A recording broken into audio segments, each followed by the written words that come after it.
नमस्कार, मैं हूं आशुतोष। एक तो देश भर के ऐसे ईमानदार, बेखौफ और संवेदनशील डॉक्टरों का मैं हृदय से आभार व्यक्त करना चाहता हूं। दोस्तों, पिछले 1 सप्ताह से लगातार हम एक लड़ाई लड़ रहे हैं। जो भी दर्शक आप हमसे जुड़ेंगे, उनके लिए हम ये जानकारी देना चाहते हैं कि 1 सप्ताह से जो हम युद्ध लड़ रहे हैं, हमारे जो सामने जिनसे हम लड़ाई कर रहे हैं, वो कमजोर नहीं हैं, बहुत मजबूत हैं। दुनिया भर के मेडिकल माफिया के खिलाफ हमारी लड़ाई जारी है।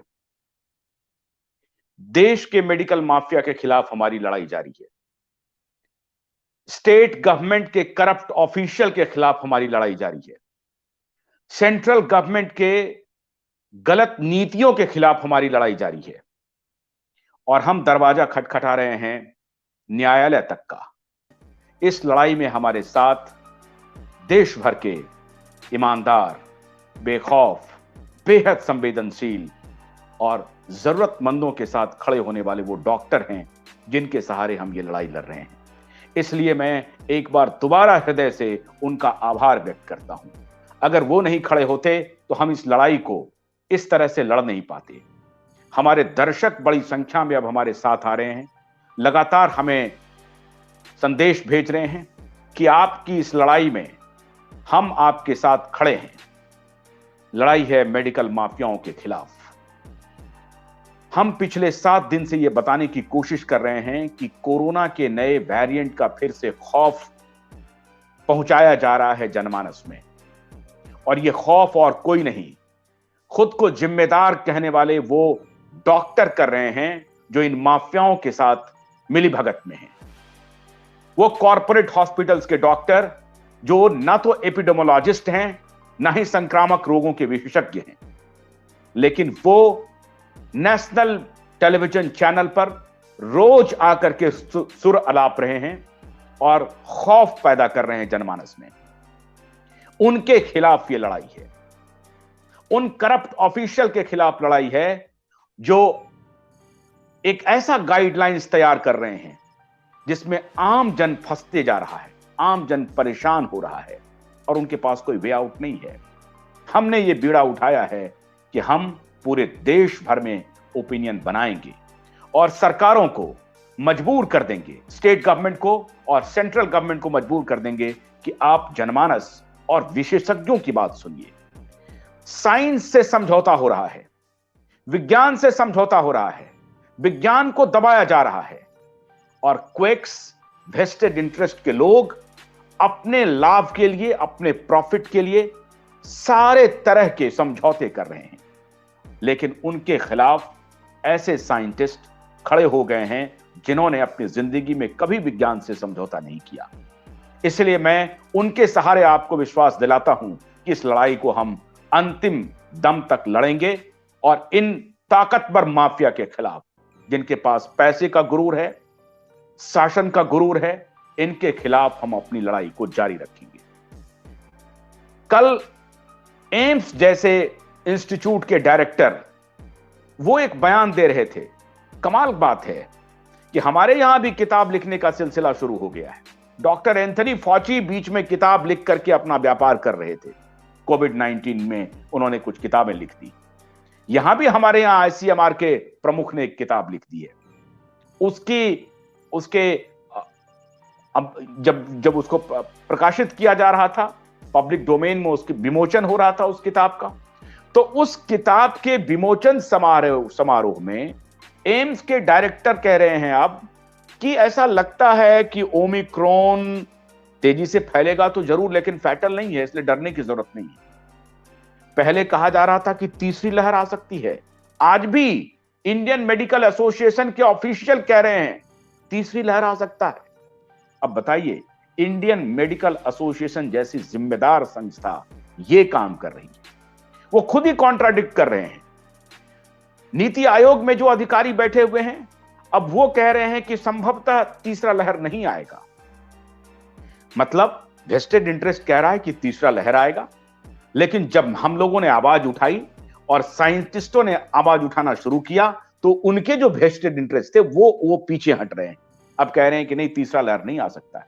आज तो एक और रिपोर्ट हमको देखने को मिला कि ये जो ओमिक्रॉन वेरिएंट है ये एक प्रकार से रामबाण होगा, क्योंकि ये वेरिएंट के टूटते म्यूटेशन जितना होते जा रहा है, अब उस जगह पर म्यूटेशन आ गया है जहां से इस वायरस के अधिक फैलने की संभावना नहीं है, और अगर फैलेगा भी तो बेहद कमजोर वायरस होगा, उसका कोई प्रभाव नहीं होगा।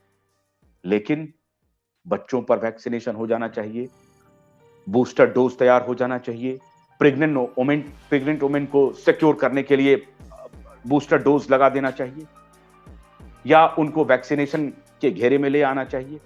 ये अभी भी षड्यंत्र चल रहा है मित्रों, लेकिन हमने जो पीड़ा उठाया है कि इस षड्यंत्र को बेनकाब करेंगे वैज्ञानिकों के सहारे, विशेषज्ञों के सहारे और आपके सहारे, और कानूनी लड़ाई भी लड़ रहे हैं। तो आज हम बताएं कि आज हमारे साथ देश भर से विशेषज्ञ जुड़ रहे हैं।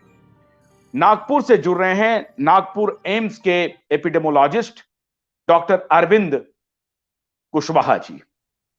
बहुत स्वागत है कुशवाहा जी आपका। Thank you sir. डॉक्टर माया बलेचा जुड़ रही हैं बड़ौदा से, जबरदस्त काम कर रही है। उन्होंने प्रधानमंत्री को तीसरा खत लिखा है, उस खत का कंटेंट क्या है इस पर हम चर्चा करेंगे। डॉक्टर अमिताभ बनर्जी जुड़ रहे हैं पुणे से, लगातार इस लड़ाई में हमारे साथ खड़े हैं और सुप्रीम कोर्ट से लेकर हाई कोर्ट तक कानूनी लड़ाई जो लड़ रहे हैं आम जनों के लिए, संवेदनशील इंसान नीलेश ओझा लॉयर, वो भी जुड़ेंगे हमारे साथ। नमस्ते नीलेश जी, आपका बहुत बहुत स्वागत है। Thank you.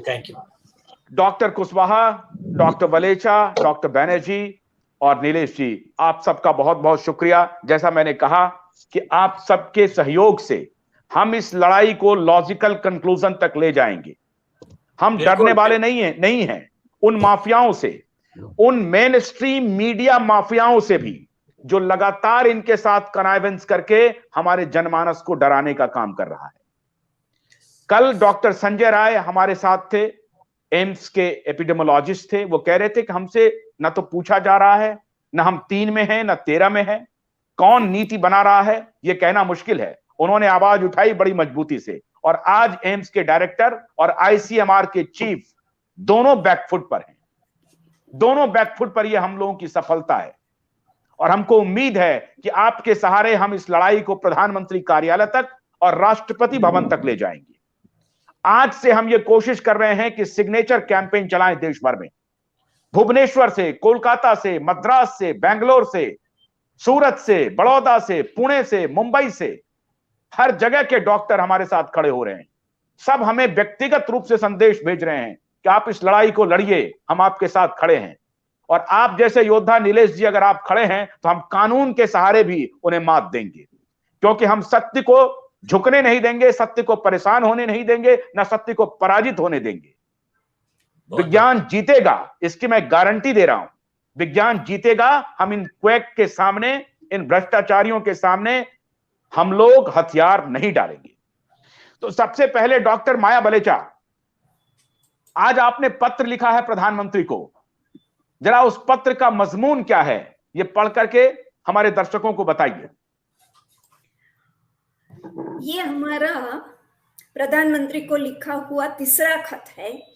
जैसे पहले हमने चर्चा की थी, पहला खत, क्योंकि इस देश के ज्यादातर जून जुलाई में ही 67.6% लोगों में इम्यूनिटी आ गई थी वैक्सीन के बिना, तो इतनी बड़ी वैक्सीन ड्राइव की कोई जरूरत नहीं थी। वो पहला खत था।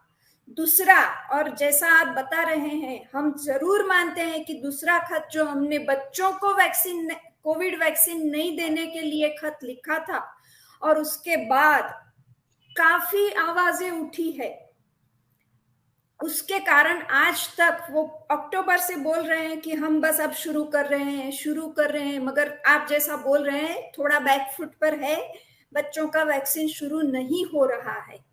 अब तीसरा जो मुद्दा, क्योंकि इन लोगों ने इतने सारे लोगों को वैक्सीन तो दे दी है, मगर आपको पता है कि कैसे खेत में खड़ा इंसान वैक्सीन ले रहा है, कई जगह स्कूटर पर खड़ा इंसान, तो ना वैक्सीन देने में कोई प्रोटोकॉल फॉलो किया जा रहा है, ना ही वैक्सीन देने के बाद उनको क्या हो रहा है। मैं जहां रहती थी पूरे साल में कोई मृत्यु नहीं देखी थी, मगर वैक्सीन आने के बाद, और मैंने खुद ने इंटरवीन करके बोला है कि इसका आप डी डाइमर करो, उसका हेडेक क्लॉटिंग से हो रहा है, और फिर वो इंसान बचाया जा सका। मगर सब में तो हम नहीं पहुंच सकते। हमने कितनों की मृत्यु वैक्सीन आने के बाद ज्यादा सुनी, तो इस बात से हम काफी समय से चिंतित थे। तो हमने मतलब इंडियन डॉक्टर्स फॉर ट्रूथ, जो अवेकन इंडिया मूवमेंट की इनिशिएटिव है, उन्होंने ये अब हद हो गई है, आप जश्न मना रहे हो कि हमने 100 करोड़ दे दिए, दूसरे हफ्ते बोलते हैं नहीं 92 करोड़ दिए हैं, पता नहीं कितने दिए हैं, मगर जिनको भी दिया है उनका पीछे से क्या हाल हो रहा है उसका कोई फॉलो अप नहीं हो रहा है। ये हकीकत है। डॉक्टर्स इसे सस्पेक्ट ही नहीं करते हैं। किसी को कुछ हो रहा है तो ये पहले कभी सोचते नहीं है कि ये वैक्सीन से हो सकता है। मतलब एक मजे की बात बताऊं, आज मेरे क्लासमेट ने आज मुझे पूछा, उसको मैंने ये लेटर भेजा, AEFI क्या होता है। आप ये सोचिए, इस देश के डॉक्टरों को AEFI वर्ड पता नहीं है।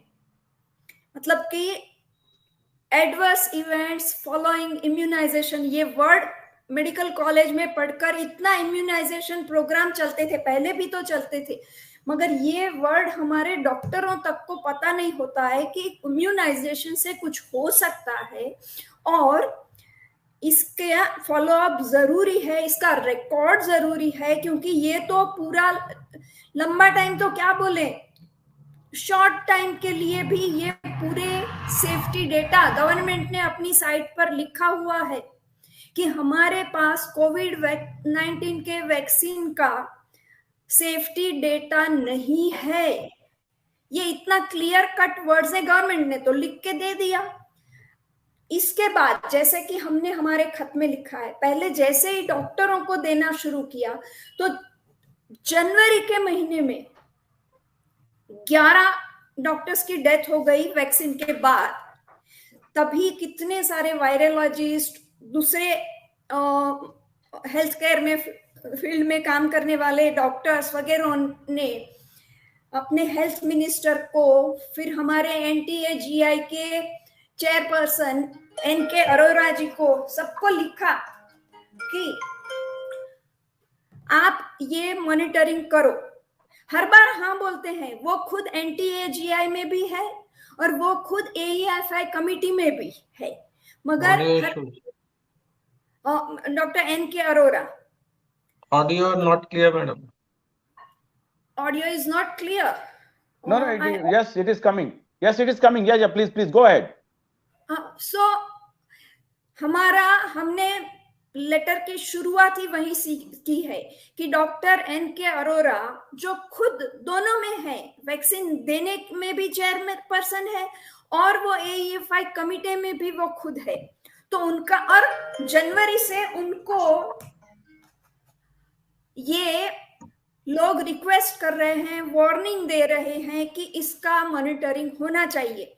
बाकी तो पूरी वर्ल्ड लेवल के पता करते हैं, यहाँ के डॉक्टर ने ये बोला इसलिए ये खतरनाक बीमारी है। तो आप क्यों, अमेरिका में जैसे सिस्टम है कि हर कोई ऑनलाइन इसे दर्ज करा सकता है। मैंने खुद ने फोन करके एक सेंटर पर पूछा, उन्होंने जो इमरजेंसी नंबर दे के रखा है कोविड का, कि भाई मेरे आसपास में 4 जन को जानती हूँ जिनको वैक्सीन बाद डेथ हुई है, मैं रिपोर्ट कहाँ करूं। बोलते हैं इसका तो कुछ खास पता नहीं है, ऐसा जवाब मिलता है।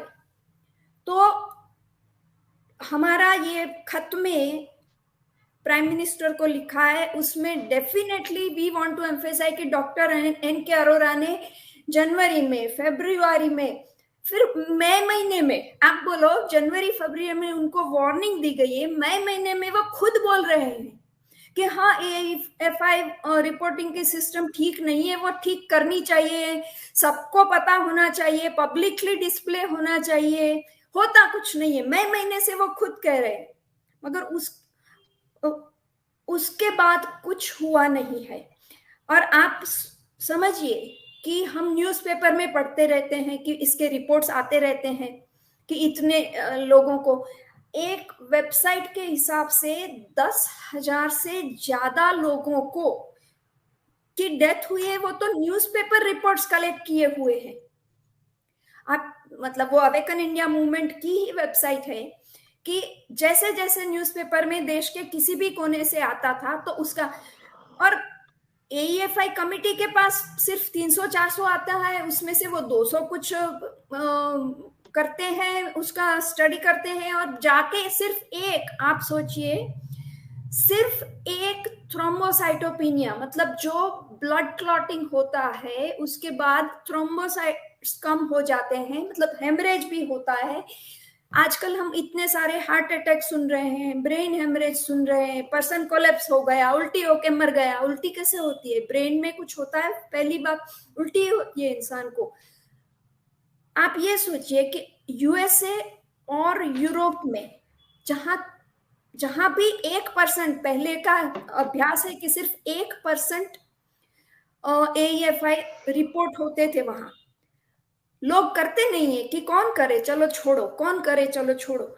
वहां पर भी इतना महीनों में थाउजेंड्स में डेथ रिपोर्ट हो गए, और हमारे देश में सिर्फ एक।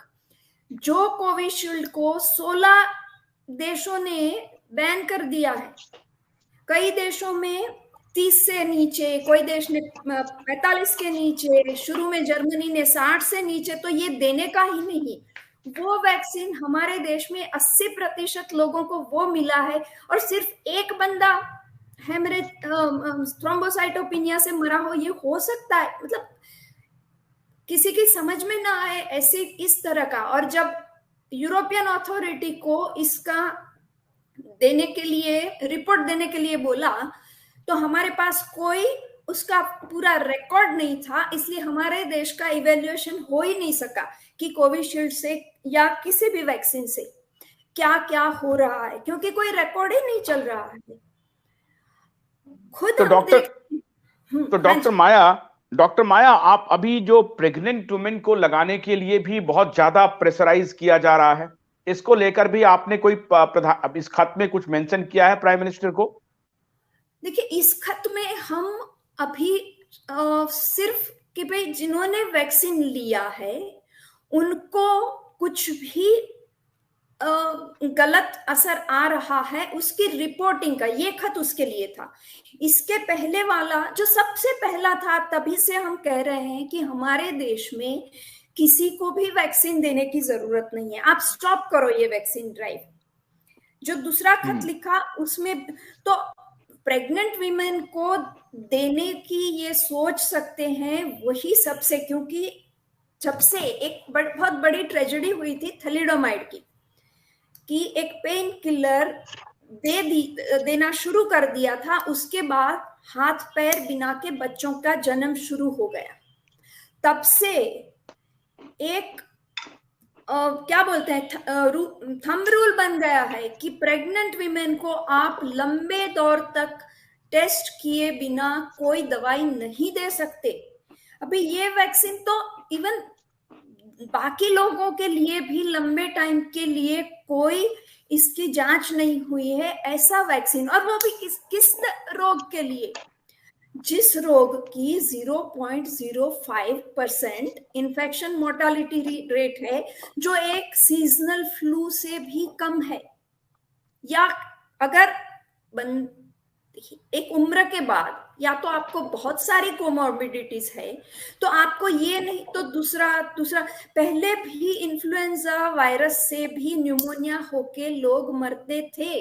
अगर आपकी सिस्टम कॉम्प्रोमाइज्ड है, अगर आपकी उम्र, जिस देश की जो लाइफ एक्सपेक्टेंसी है वहां उससे आप आगे जा चुके हैं, तो उन लोगों में आप देख लो कि क्या उम्र सेकंड वेव में भी। हाँ डॉक्टर, हाँ जी मैं आपको, हाँ जी बोलिए प्लीज। हाँ लास्ट है कि प्रेग्नेंट विमेन को देने का सवाल ही, क्योंकि ये कोई ऐसा जानलेवा बीमारी नहीं है कि जिसको रोकने की जरूरत इतनी ज्यादा हो गई है कि आप प्रेग्नेंट विमेन को भी देना शुरू कर दें। ठीक है, डॉक्टर अरविंद कुशवाहा जी, डॉक्टर अरविंद जी के बारे में दर्शकों को बताएं कि एम्स नागपुर में एपिडेमोलॉजिस्ट है, लेकिन इनकी कौन सुनेगा? इनकी तो सुनेगा नहीं कोई। डॉक्टर अरविंद कुशवाहा जी अपने विचार लेकर के बैठे हैं, लेकिन सुनने वाला कोई नहीं है। डॉक्टर साहब, लेकिन हम आपको भरोसा दिलाते हैं, आप जैसे डॉक्टरों की आवाज को हम दबने नहीं देंगे। डॉक्टर कुशवाहा, आप बताइए कि अभी इन्होंने कहा कि वैक्सीन की आवश्यकता नहीं है, हजारों करोड़ रुपए, पूरा सिस्टम बर्बाद हो रहा है, पूरा सिस्टम पर पैसा खर्चा किया जा रहा है, कोई सवाल नहीं उठा रहा है, डराया जा रहा है उनको। पॉलिटिशियन सवाल नहीं उठा रहे हैं, विपक्ष सवाल नहीं उठा रहा है। मेरी आज बातचीत हुई आज पॉलिटिशियन से, उन्होंने कहा कि सुप्रीम कोर्ट ने रजिस्टर कर लिया, अब जो सुप्रीम कोर्ट बोलेगा उसके बाद हम बोलेंगे, क्योंकि एक नेता ने कुछ दिन पहले कुछ बोल दिया था, पूरी दुनिया उसके पीछे लग गई, उनको डराने लगी कि आपकी वजह से मौत हो रही है, आप लोगों को गुमराह कर रहे हैं। ये स्ट्रेटजी लोगों ने तैयार किया कि साइंस को कंप्रोमाइज करो और अगर कोई आवाज उठे तो उसको कहो कि ये कॉन्स्पिरेसी थ्योरी चला रहे हैं। कुशवाहा जी, हमने कुछ दिन पहले एक वीडियो दिखाया था न्यूयॉर्क में कैसे कॉन्स्पिरेसी की गई इस कोरोना के पहले, लेकिन कोई आदमी सुनने के लिए तैयार नहीं था। लेकिन अब आप लोग हमारे साथ आए हैं, हमें हिम्मत हुआ है, और अब हम इन सारे कॉन्स्पिरेसी को परत दर परत जनता के बीच ले जाएंगे। और ये एक दिन में नहीं होगा, हम लगातार इस पर कार्यक्रम करते रहेंगे। कार्यक्रम अगर रुकेगा तो सड़कों पर भी जाएंगे, सड़कों पर भी अगर रुकेगा तो घर घर जाएंगे, लेकिन हम इस मूवमेंट को लॉजिकल कंक्लूजन तक ले जाएंगे, ये मैं विश्वास दिलाता हूं। अब आप डॉक्टर कुशवाहा ये बताइए कि ये जो वैक्सीनेशन का जो चल रहा है खेल, इसको क्या होना चाहिए? माया बलोचा ने कहा कि इसको इमीडिएटली बंद कर देना चाहिए। Sir, before I really start on the vaccination part, I would just like to give you a prelude or a background to it. Before Omicron came onto the scene in the world, you should know what was happening. World was slowly limping back to normalcy. Economies were slowly picking up. Vaccination was slowing down. Most regions and countries were sustaining decreasing new cases, except possibly Europe. And most of the world was opening up for travel. And then one morning, South Africa and its scientists report a new variant, and the world is put on very high risk alert by the WHO, without any evidence in its favor to really say that whether it is either highly transmissible, or it leads to severe disease, or it bypasses the immunity. There was no credible evidence till then, but still they considered it as a variant of concern. The whole world was put on very high risk, and we are back to square one after 2 years, even with large scale vaccination in the world. So this is the background. Now coming to the vaccination part, the mass vaccination part. A disease like this, which has been established beyond any doubt that it is a flu-like illness, much like any other flu, whether it is caused by influenza or whether it is caused by influenza, these coronaviruses, it's a matter of just a different pathogen. But otherwise, it's a flu-like illness which does not cause so much of death or disability as has been claimed or as has been recorded. Dying with COVID and dying from COVID are two different things. We must understand. I remember my early days with the state government of Maharashtra when I was told to go and take part in advising the state government right in the beginning of the pandemic. The guidelines were how to label a COVID death. COVID death, जिसने suicide नहीं किया, जिसने कोई poisoning से नहीं मरा, जिसको सांप ने नहीं काटा, और अगर वो आरटीपीसीआर पॉजिटिव है तो कोविड डेथ। अब ये बताइए, इसका मतलब और कोई बीमारी से डेथ होगा ही नहीं जब तक कोविड चल रहा है, कैसे हो सकता है? तो ये जो फैटेलिटी रेट्स है और ये सब जो बताए जा रहे हैं, वो मैं मानता हूं कि रजिस्ट्रेशन का इश्यूज भी है, हमारे यहाँ डेथ के रजिस्ट्रेशन के इश्यूज भी हैं, but despite all that, the deaths being claimed due to COVID are something which we can debate, discuss, and possibly even investigate whether they are really COVID deaths or they are not. For any virus which is circulating in the community widely, anybody dying of any disease will have a RT-PCR positivity at that point of time, whether he is vaccinated or is unvaccinated. But mind you, what has been ignored is the importance of natural immunity. Despite all the measures of control, including travel bans, lockdowns, so many restrictions, social distancing, masking, sanitization, everything, the virus doesn't stop once it establishes in the community. That means once the community transmission establishes itself, you literally cannot do much about it. So better is to wait for it, let it pass through, as has happened, as has already happened in second wave. What has happened? The Delta wave swept through the country.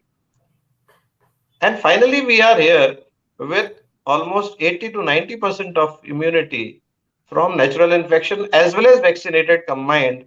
And we are hardly recording any cases. These cases that we are recording are not actually cases. They are RT-PCR positive. Many of them, most of them are asymptomatic people. Infection is not disease. That has to be understood now, especially when the disease has become virtually endemic. I may be forecasting it, but as per my assessment, the disease is already endemic and will continue to be like this. Even after 10 years, if you continue to test with RT-PCR, you will get that many cases or even more. That I can say with a lot of conviction based on my public health training. Now coming to mass vaccination. Mass vaccination, I was never for a disease like this, which has got a very negligible case fatality rate or infection fatality rate as is claimed. So I thought of writing a paper or research article on mass vaccination, its pros and cons. And I knew that if I approached the journals which have the conflict of interest so-called, nobody is going to publish that aspect. Though I discussed both the merits and the demerits. And there's a paper in the medical journal of D.Y. Patil University, where I have clearly described the vaccination, especially for a resource constrained country like India, should have been confined or restricted only to the high risk groups. High risk group means people who are elderly, infirm, or those who are younger but maybe having multiple comorbidities. These are the people who need to be protected, not a healthy person who is otherwise, has the capacity to face this kind of infection very easily, even without having symptoms.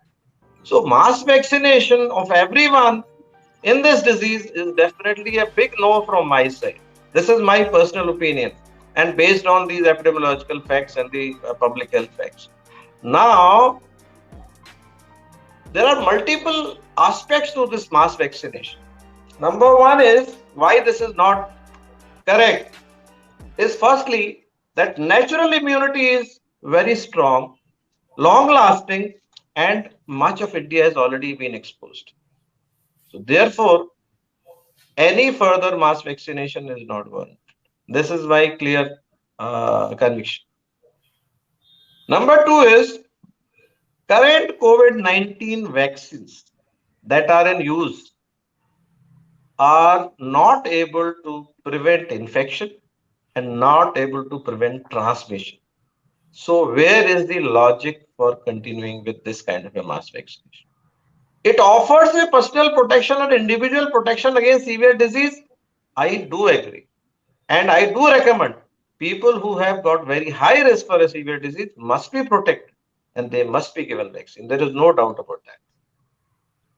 Third part is all the vaccines which are under use in different parts of the world are given a sanction under emergency use authorization.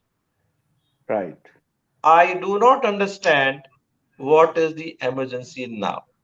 I did understand, okay, there was an emergency some time ago when the disease was just evolving, or maybe when the first wave had occurred, we wanted to protect people. But where is the emergency now? Current times, you cannot justify this. Secondly, side effects, as has been already brought out by Dr. Maya as well as Dr. Amitabh Banerjee in previous deliberations also, the side effects of AEFI, adverse events following immunization, are something that is a kind of a closed cap secret by not only the vaccine makers but also the governments. The reasons are very, very easy to understand. This is not getting documented correctly, and there is a need for these things to be taken up in that manner that nobody should die of a vaccine. Chances of dying due to disease are much lower today than dying due to vaccine today. If there is a AFI, even if it happens 1 in a million, but India is a country of 1300 million people. So we must understand this part and we must take it up. Next part is mandatory and post vaccination is not only illegal, unconstitutional, but as well as it is unethical. So here also, I do not approve of mass vaccination wherein everybody is virtually forced that you have to take this vaccine. If you don't take this, you don't go there, you don't travel there, you don't do this, you don't take part in this. This is not justified, especially for a person like me who suffered COVID in August 2020. I knew that I had suffered COVID, I had recovered fine, I've got a natural immunity. So for a person who is already recovered, why should he be vaccinated? But the government guidelines right from that times mandated whether recovered or not recovered, whether suffered or not suffered, you take vaccine.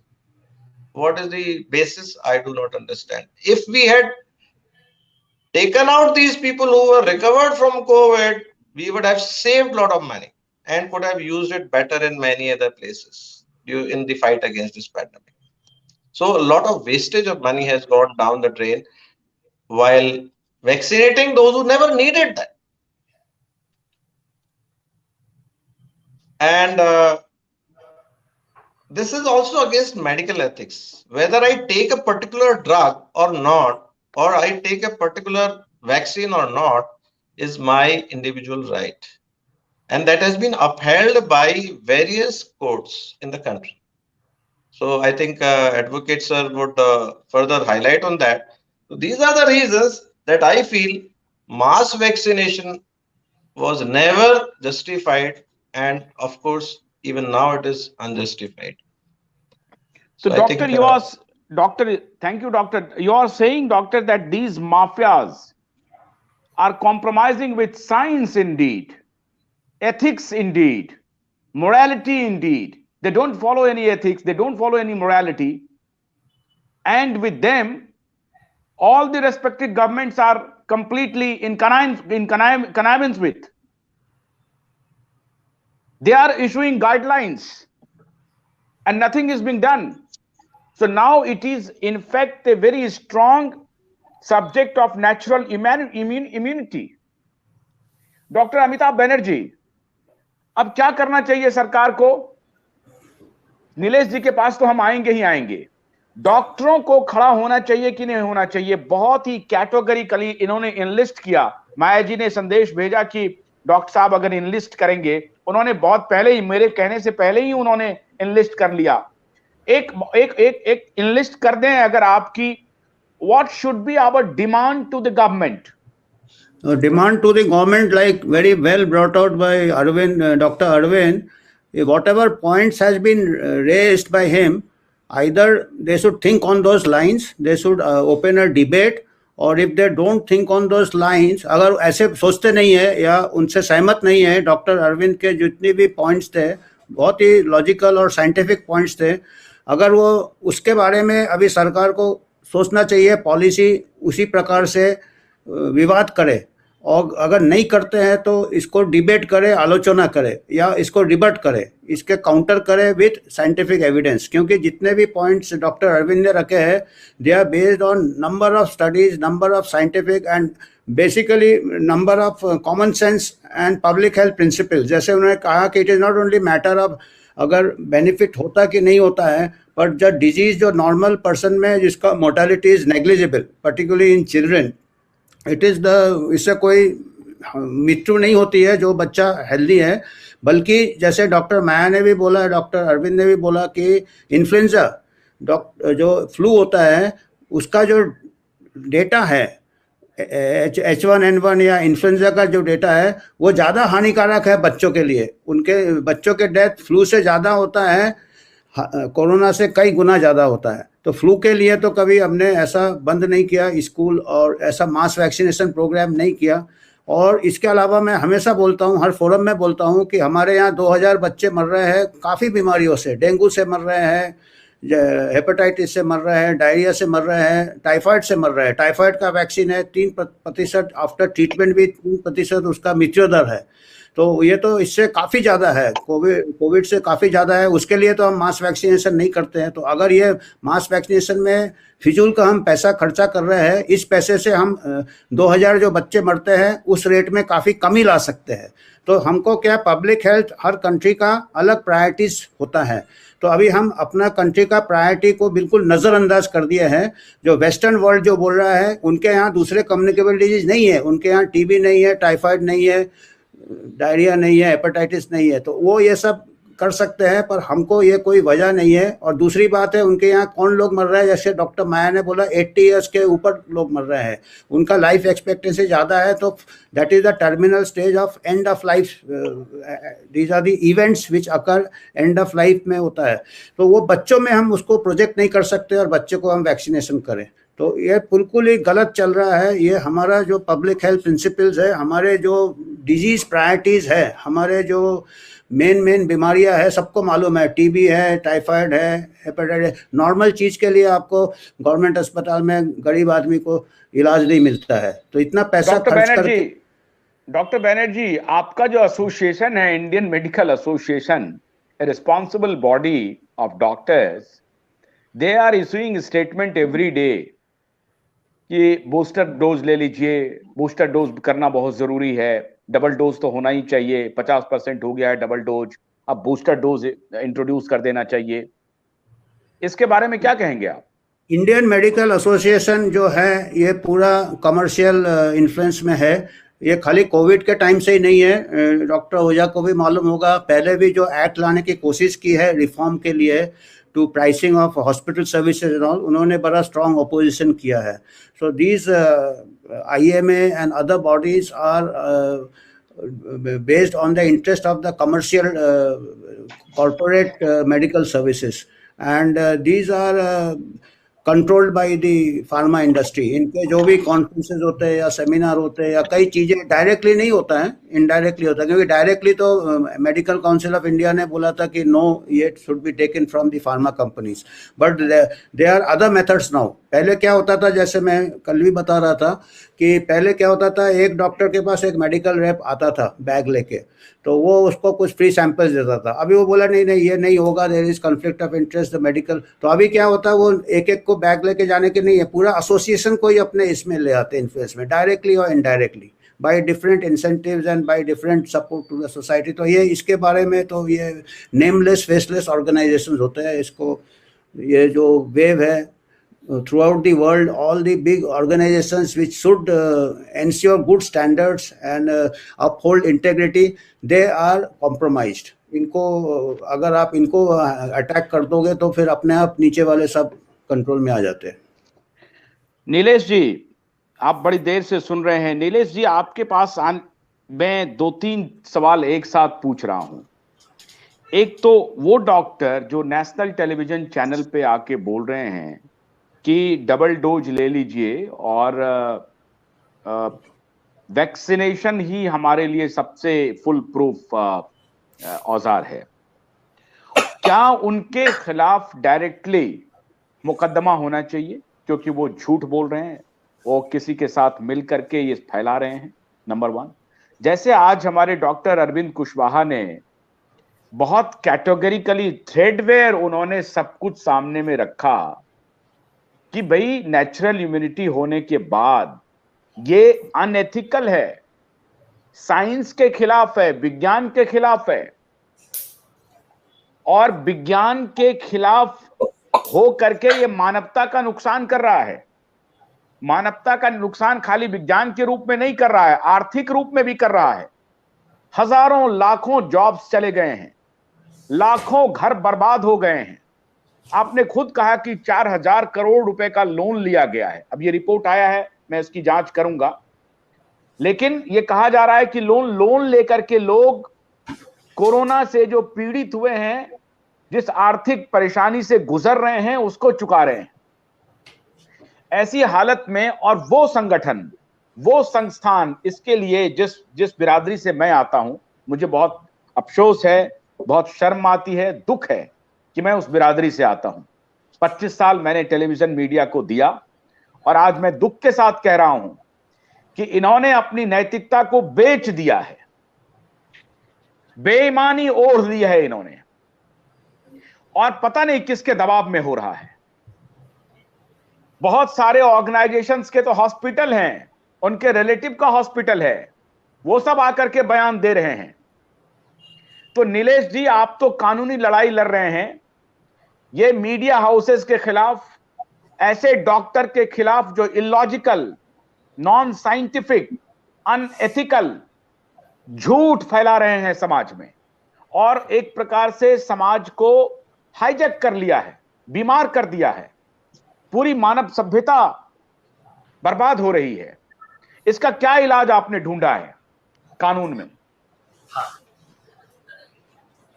देखिए, अभी doctor साहब ने जो बताया बहुत सुंदर तरीके से, ऑनेस्टली इन्होंने पॉइंट्स रखे। कोई भी एक ऑनेस्ट डॉक्टर, साइंटिस्ट रहेगा, वो इसी तरह से बातें रखेगा।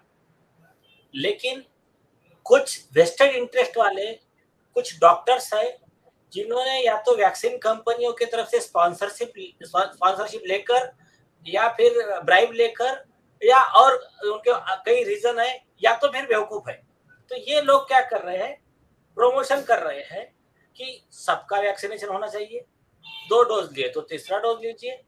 तो अभी इसके जो मेडिकल पहलू है तो डॉक्टर साहब ने बहुत अच्छे से रख दिए, लेकिन उसके लीगल पहलू में बताता हूँ कि ये डॉक्टर्स को प्रोसिक्यूशन होना चाहिए, और ऑलरेडी हमने प्रोसिक्यूशन किया है। जैसे डॉक्टर रणदीप गुलेरिया है, एम्स के डायरेक्टर, उन्होंने शुरू में यूट्यूब के और इनके थ्रू, मतलब इनको खरीदा गया था और इनके स्टेटमेंट आते थे, टीका जरूर लगवाए, टीका पूर्णतः सुरक्षित है। अब इनके कहने पे जिन लोगों ने लगवाए और जिनकी वैक्सीन से डेथ हो गई, तो उनके तरफ से हमने 302 का आईपीसी 420, मतलब मर्डर का और चीटिंग के चार्जेस उनके ऊपर दायर किए है, और बॉम्बे हाई कोर्ट में रिट पिटीशन फाइल हुआ है, और उनके खिलाफ हमने इनका नार्को टेस्ट वगैरह मांगा है। इसमें वैक्सीन कंपनी के मैन्युफैक्चरर, मतलब ये सीरम इंस्टीट्यूट के आदर पूनावाला और उसके पार्टनर बिल गेट्स, तो इनके खिलाफ भी हमने प्रोसिक्यूशन मांगा है। तो ये doctor definitely liable for prosecution है। तो इसमें प्रोसिक्यूशन सिर्फ, मतलब एक व्यक्ति का चीटिंग हुआ, उस व्यक्ति की जान गई, ये एक अलग प्रोसिक्यूशन हो गया। लेकिन एक सरकारी पोस्ट पर, मैं गवर्नमेंट के पोस्ट पर बैठूं, और मेरा फर्ज क्या होता है कि मैं कितने भी बड़ी पोस्ट पे हूं, चपरासी से लेकर प्राइम मिनिस्टर तक, नीचे के मजिस्ट्रेट से लेकर चीफ जस्टिस ऑफ इंडिया तक, हर व्यक्ति पब्लिक सर्वेंट है, जनता का सेवक है, लोक सेवक, पब्लिक सर्वेंट, जो नाम देना है तो जनता का सेवक है। अब उसको वहां किस लिए रखा गया है? उसको वहां रखा गया है वो एक ट्रस्टी की तरह, एक एम्प्लॉय की तरह है कि उसको ईमानदारी से उस पोस्ट का, पद का निर्वहन करना है, लोक हित में निर्णय लेने हैं। अब उसने वहां पर लोगों की जान के फेवर का, जो लोगों की जान बचाने के लिए, सरकार की संपत्ति बचाने के लिए कोई निर्णय नहीं लिया, लेकिन उसका एक ही इंटरेस्ट चल रहा है कि कैसा भी करके वैक्सीन कंपनियों का भला हो, बिल गेट का भला हो, ये सीरम इंस्टीट्यूट का भला हो। ऐसे जो काम किए उसके फेवर में स्टेटमेंट दिए, नेचुरल इम्यूनिटी को सप्रेस किया और कई उन्होंने गुनाह किए।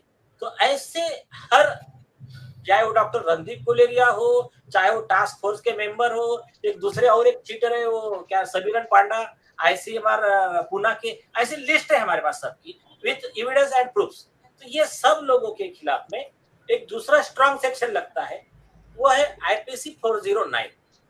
409 में misappropriation of public fund, misuse of public property, इसके लिए लाइफ इम्प्रिजनमेंट मतलब उम्र कैद की सजा का प्रावधान है। और इनके कहने पे जिन जिन लोगों ने लिए वो लोग इंडिविजुअल उनके खिलाफ में कॉम्पेंसेशन का केस डालेंगे। हमने दायर किया है 1000 करोड़ के कॉम्पेंसेशन का केस एक के तरफ से। अभी ऐसे ऑल इंडिया लेवल पे हम लाखों केस फाइल करने वाले हैं। ये हुआ एक पॉइंट। दूसरा पॉइंट कि सरकार क्या कर रही है, मतलब अभी देखिए, अगर एक आधा व्यक्ति गलत करता है, एक डॉक्टर ने गलत बोल दिया, अब दूसरे डॉक्टर से, डॉक्टर मतलब कुशवाहा जी हो, डॉक्टर बैनर्जी हो, डॉक्टर माया वालेचा हो, इन सब लोगों के इंटरव्यू आ रहे हैं, ये लोग सब रिप्रेजेंटेशन दे रहे हैं, डॉक्टर संजीव राय जी है। ये सब होते हुए भी मंत्रालय में या फिर टास्क फोर्स में वो लोग शांत क्यों बैठे?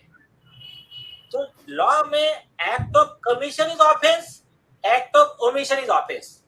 मतलब अगर मेरे पास किस चीज की इंफॉर्मेशन आती है, इन डॉक्टरों का रिप्रेजेंटेशन आता है, मुझे कुछ इंफॉर्मेशन मिलती है, तो उस पोस्ट पे टास्क फोर्स का हेड हूं या मैं हेल्थ मिनिस्टर हूं, तो ये मेरी जिम्मेदारी है कि उसके ऊपर मैं ऑनेस्ट एक्शन लूं।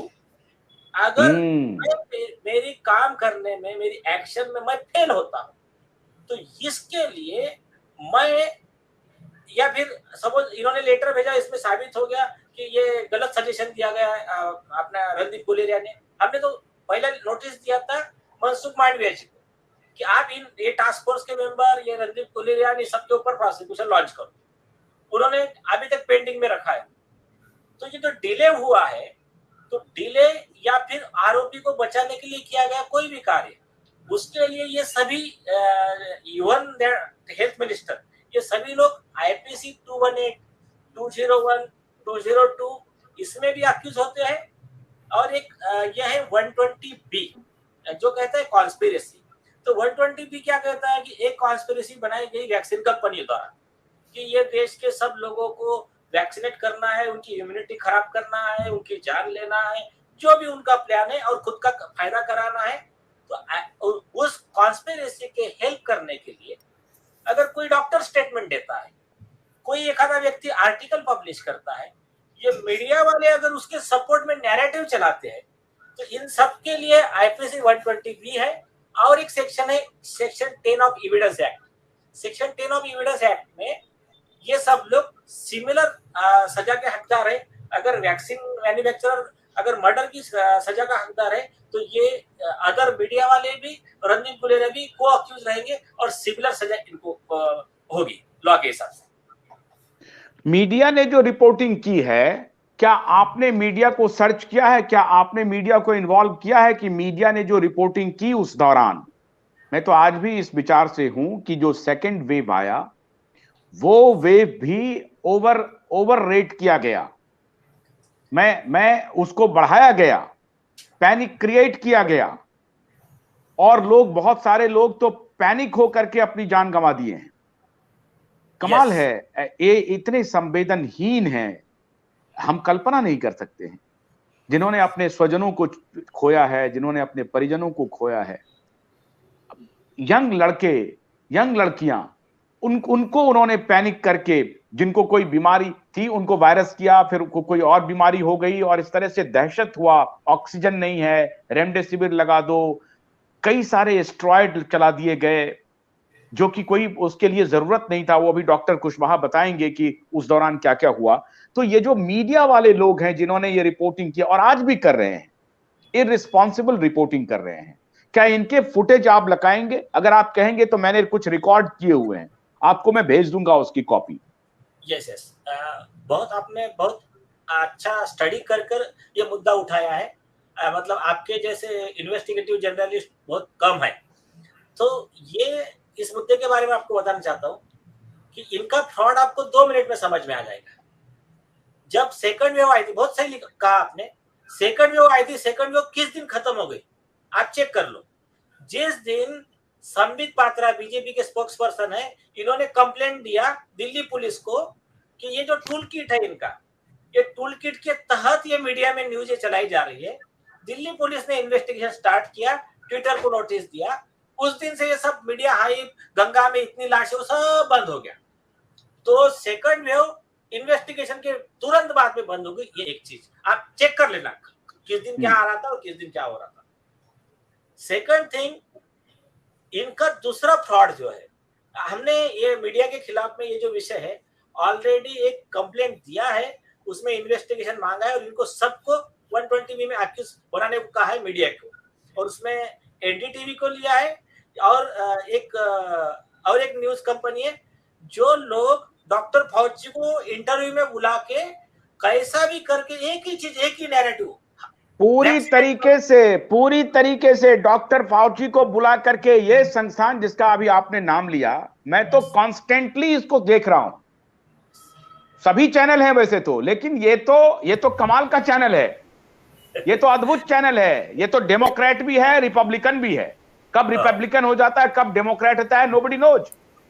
तो ये तो कंप्लीटली, और इन्होंने एक एंटी एस्टैब्लिशमेंट काम किया। पहले हुआ कि भाई ये तो एंटी एस्टैब्लिशमेंट चैनल है, तो सरकार के खिलाफ करते हैं। उसमें एक पत्रकार विशेष है मैग्सेसे अबॉडी, वो रोज आकर के अपना बोलते रहते हैं, लेकिन उन्हीं का चैनल फौजी का इंटरव्यू दिखाता है। ये मैग्सेसे अबॉडी वहां कुछ नहीं बोलते हैं।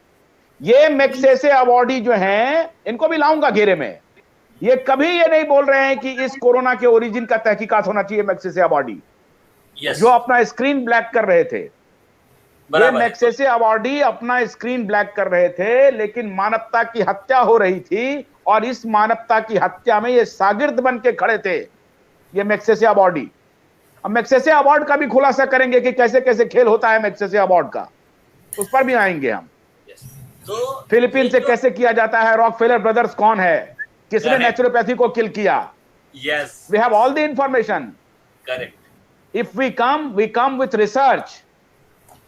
Yes yes. तो ये लोग ये चुप थे, और आज तक इस मैग्सेसे अवॉर्डी का एक शो नहीं है कि कोरोना के ओरिजिन, कोरोना का क्या कॉन्स्पिरेसी है, वैक्सीनेशन होना चाहिए नहीं होना चाहिए, नेचुरल इम्यूनिटी का कॉन्सेप्ट क्या है, इस पर ये मैग्सेसे अवॉर्डी पत्रकार चुप है।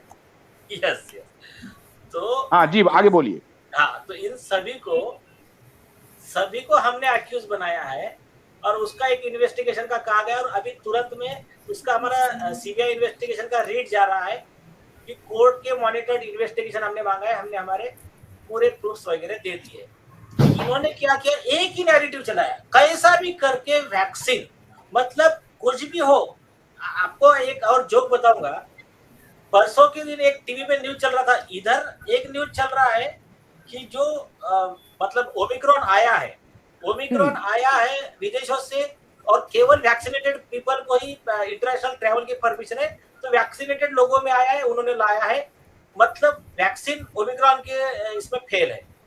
इधर ये न्यूज चल रहा है, और दूसरी तरफ लीडर लोग, टीवी वाले बता रहे हैं कि वैक्सीनेशन पर जोर देना जरूरी है क्योंकि ओमिक्रॉन आ गया है। तो ये इन्होंने पब्लिक को बेवकूफ समझ के रखा है, और पब्लिक का पेशेंस जो है वो टेस्ट किया जा रहा है। लेकिन मतलब अभिमान की बात है कि आप जैसे लोग सभी आज जो यहाँ मौजूद है, कई लोगों का अभी जमीर जिंदा है और इनमें लड़ने की ताकत है। इन्होंने इंडिया में रॉन्ग नंबर डायल किया है, बाकी देशों में भी पूरे वर्ल्ड में हो रहा है विरोध, इंडिया में बहुत ज्यादा अग्रेसिवली हो रहा है। और जैसा तभी तो अंग्रेजों ने लिखा था ना, तभी तो अंग्रेजों ने लिखा था कि इंडियंस में मोरालिटी है, इसकी मोरालिटी को पहले तोड़ो, इसकी नैतिकता को तोड़ो, हम रूल कर लेंगे। डॉक्टर कुशवाहा, सर एक सेकंड मयंक, ठीक है, एक सेकंड मयंक, मैं आपके पास आऊंगा। डॉक्टर कुशवाहा, ये कह रहे हैं नीलेश जी, डॉक्टर कुशवाहा नीलेश जी ये कह रहे हैं कि जो ओमिक्रॉन हमारे देश में आया वो तो वैक्सीनेटेड था, वो तो पर्सन वैक्सीनेटेड था, बिना वैक्सीन का उनको एयर ट्रेवल नहीं था अलाउ। तो ये जो वैक्सीनेटेड लोग आए जिनको कि ओमिक्रॉन का पाया गया, तो इसका मतलब है कि वो कह रहा है ना कि वैक्सीनेटेड जो है वो ये इम्यून नहीं है, वो भी स्प्रेडर हो सकता है। तो जब ये स्प्रेडर हो सकता है तो ये क्या कर रहे हैं? मैंने पूरा ये अलाउद्दीन का खेल चल रहा है। डॉक्टर कुशवाहा सर आप म्यूट पे हैं। ठीक है, बोलिए, आप बोले, कर दिया मैंने। जी डॉक्टर साहब बोलिए। Okay, can you hear me now sir? या प्लीज। तो मैं ये कह रहा था कि ओमिक्रॉन जो है, पहली बात तो ये कि जब साउथ अफ्रीका ने पहली बार इसको डिक्लेयर किया कि ऐसा नया स्ट्रेन मिला है, तो क्या हुआ, उसका नतीजा क्या हुआ?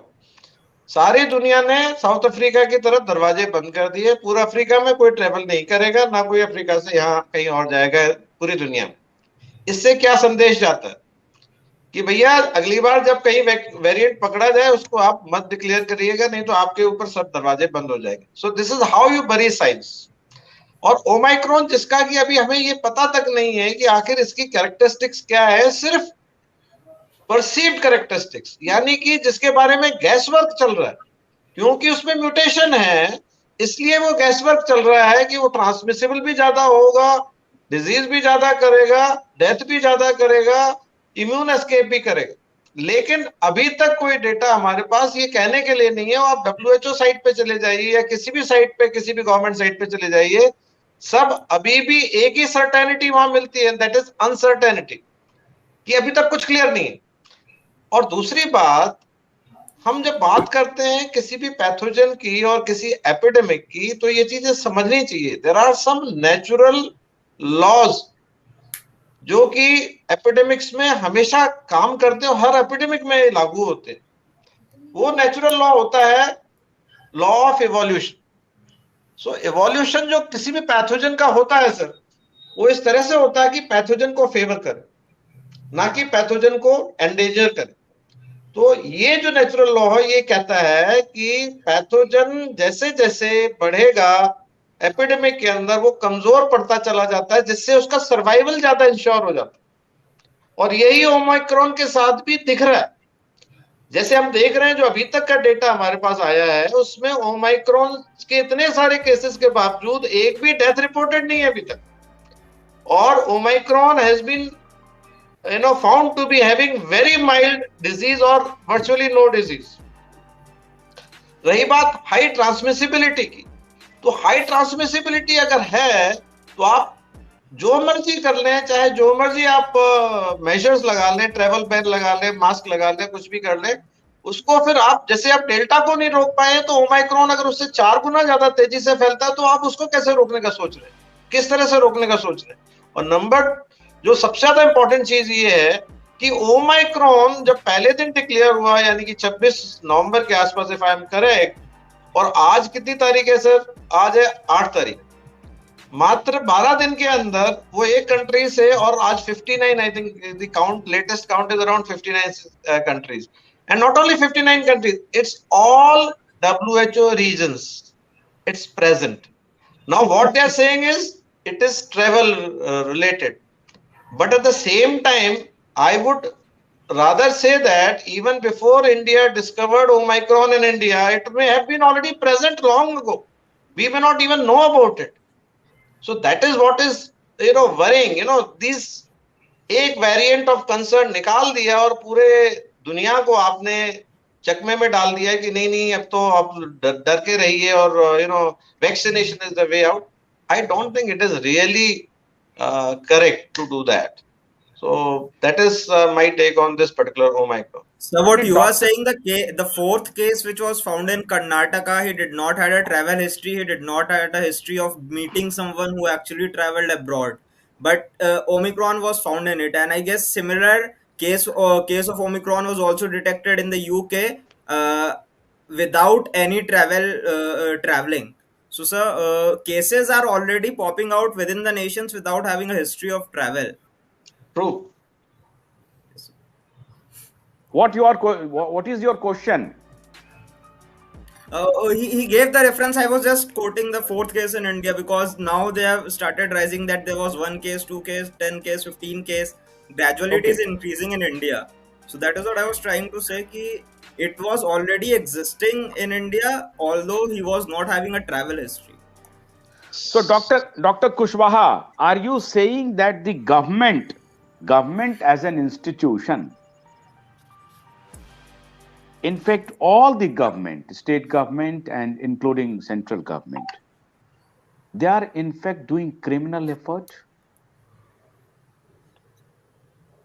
I am using harsh word, but with all responsibility and with all morality, with all conviction, I am using this word. They are criminal. Don't you say them they are criminal? I am ready to face any legal implication. मैं challenge करता हूं उनको, वो मुझे ले चले नीलेश जी के साथ, मैं भी खड़ा रहूंगा कोर्ट में. मैं चैलेंज करता हूं उनको. ये उनको मालूम नहीं है. फिर नेशनल टेलीविजन चैनल पर ये कैसे आता है कि ओमिक्रॉन जो वैक्सीनेटेड आदमी है उससे स्प्रेड हो रहा है? वो क्यों नहीं कह रहे हैं कि वैक्सीन इसका मतलब काम नहीं कर रहा? जो व्यक्ति बाहर से आया है उसको पकड़ने के लिए हंटिंग चल रहा है. फोटो दिखाया जा रहा है, 200 लोग यहां भाग गए हैं, उनका ट्रेस नहीं है. टेलीविजन चैनल पे दिखाया जा रहा है कि 20 लोग ट्रेसलेस हैं, उनको खोजो, उनको ढूंढो. पुलिस दरवाजा खटखटा रही है. अमिताभ जी, हाँ, मैं एक चीज बोलना चाहूंगा. हम 2 एपिडेमियोलॉजिस्ट हैं, हम गिनते हैं, हम 2+2 करेंगे, टोटल आप कीजिएगा. Epidemiologist can only count. उसको टोटल हम कर देंगे 50. 2 + 2 × 50. जो भी कीजिए. 2 + 2 We are just into not. giving you the mathematical figures. 2 + 2. आगे आप 1 2 का 4 कीजिए. इन लोग तो कर ही रहे हैं. इन लोग 1 2 का 4. इन लोग 1 2 का 4 कर रहे हैं. नहीं, अमिताभ जी बताइए, आप तो एपिडेमियोलॉजिस्ट हैं, हम आपके सहारे ही ये लड़ाई लड़ेंगे. आप जैसे अमिताभ बनर्जी जैसे, डॉक्टर संजय राय के जैसे, जो इस विषय के एक्सपर्ट हैं. मैं इसमें ऐड करना चाहूंगा. ओमिक्रॉन का जो ये है, ओमिक्रॉन का अभी तक जो केसेस का डिस्क्रिप्शन है, तो उसमें है कि ओमिक्रॉन में आदमी खाली 2 दिन बीमार रहता है, 2 से 2.5 दिन बीमार रहता है, और पहले वाले स्ट्रेन से 8 दिन बीमार रहता था. तो अगर देखा जाए तो Omicron is very mild. Severe headache होता, किसी को अस्पताल जाने की जरूरत नहीं है और डेथ नहीं हुआ है. वैक्सीन यही काम करता है. तो अभी कैसे पता चलेगा जब ओमिक्रॉन ऐसे कर रहा है तो इनका एंड पॉइंट क्या रहेगा? बिकॉज अभी उन्होंने मान लिया है कि वैक्सीन से हम ट्रांसमिशन नहीं रोक सकते, इन्फेक्शन नहीं रोक सकते, हम हॉस्पिटलाइजेशन और डेथ कम कर सकते. तो ओमिक्रॉन के अगेंस्ट वो वैक्सीन को टेस्ट कैसे करेंगे और क्यों बनाएंगे? अगर ओमिक्रॉन नहीं कर रहा है तो उसको फैलने दीजिए ना. अगर क्रिकेट में कोई बैट्समैन रन नहीं बनाता है तो उसको आउट करने की क्या जरूरत है? अपने आप रन रेट स्लो चलने दो. तो अगर आप ओमिक्रॉन को मास वैक्सीनेशन करेंगे तो उसमें क्या होगा कि दूसरा कोई वेरिएंट आ जाएगा, वो खतरनाक हो सकता है. One should not interfere with nature unknowingly with uncertainty. Nilesh ji, क्या आप कोर्ट को ये बताएंगे? 13 तारीख को सुनवाई है, मैं उसके ऊपर बहुत क्लोजली वॉच कर रहा हूं. क्या आप कोर्ट को कहेंगे कि भैया 24 नवंबर से लेकर के 8 दिसंबर तक की रिपोर्टिंग निकलवाओ आप इनसे? yes. सारे नेशनल चैनल की रिपोर्टिंग निकलवाओ. द वे दे रिपोर्ट, जिस भाषा का वो इस्तेमाल कर रहे हैं, इतने पेशेंट आ गए हैं, बढ़ती जा रही है संख्या, और 25 देशों में हो गया, अब 59 देशों में हो गया, भारत में इतने केसेस मिल गए हैं, इतने पेशेंट ट्रेसलेस हैं, पुलिस पहुंच रही है.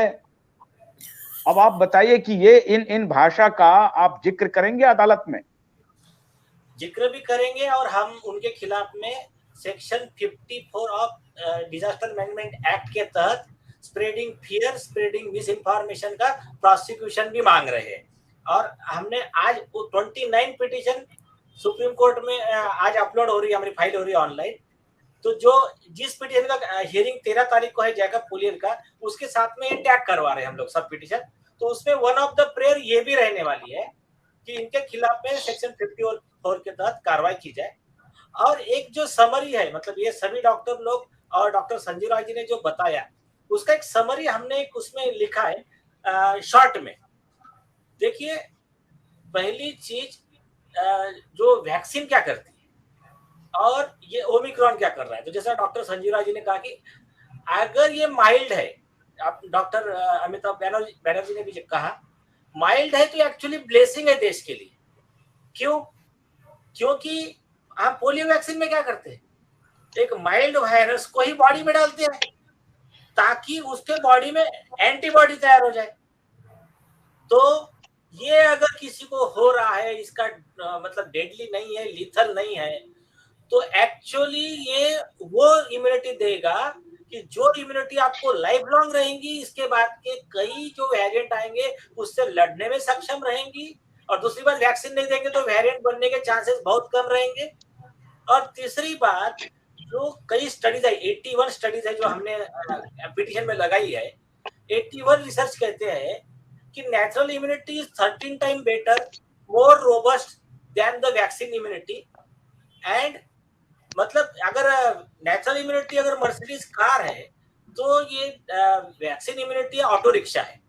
तो यार, आप जो आपको अच्छी चीज मिल रही है, आप कह रहे नहीं नहीं नहीं, लोगों का भला होगा लेकिन वैक्सीन कंपनियों का नुकसान होगा।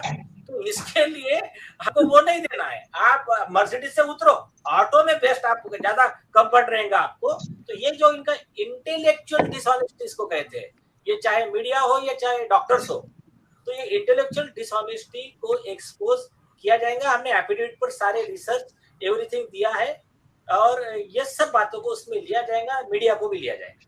डॉक्टर एंथनी फॉची के बारे में हमने कुछ दिन पहले एक वीडियो पब्लिश किया था और बहुत बड़े लोगों तक उसको भेजने की कोशिश की थी।